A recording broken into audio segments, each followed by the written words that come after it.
Le programme a été mis sur pied en 1993 suite à une enquête nationale concernant la maladie du ver de Guinée. Cette enquête nous a permis de dénombrer et notifier 12 690 cas de ver de Guinée dans 503 localités. Le ver de Guinée, c'est une maladie parasitaire, voilà, une maladie qu'on contracte lorsqu'on boit l'eau de marigot contaminée.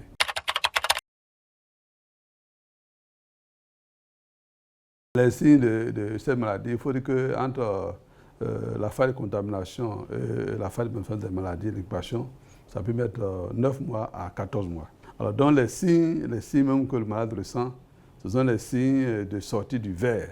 Je traduis par la fièvre, et puis la zone où le ver doit sortir, ça fait une enflure.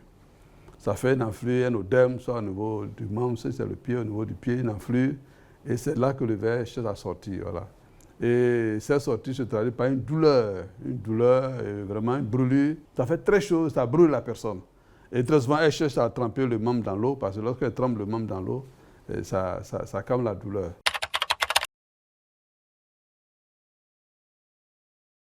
Il faut isoler le malade, il faut panser la plaie jusqu'à ce que le ver sorte.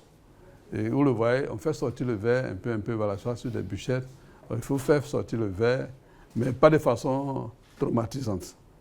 Donc on isole le malade, soit on l'amène à l'hôpital, comme nous l'avons dit, on le soigne gratuitement, on l'amène à l'hôpital jusqu'à ce que le ver sorte.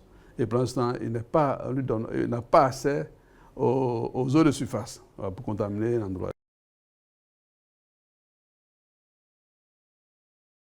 La prise en charge est gratuite. Et puis bon, ça ne coûte pas très cher. C'est juste un pansement qu'on fait jusqu'à ce que le ver sortir. C'est une maladie hydrique.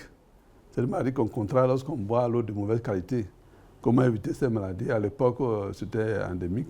Et on conseille aux gens de boire de l'eau potable, c'est-à-dire de l'eau de pompe, voilà, de l'eau bien aménagée. Et bien, si la personne veut de boire l'eau de marigot, il faut la filtrer. Il faut la filtrer ou la faire bouillir. Mais actuellement, on a une bonne couverture en eau potable au niveau national. Ça veut dire qu'il n'y a plus de risque.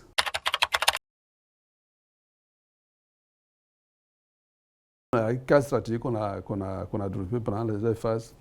D'abord, la surveillance épidémiologique, la communication, la lutte antivectorielle et puis la couverture en eau potable améliorée.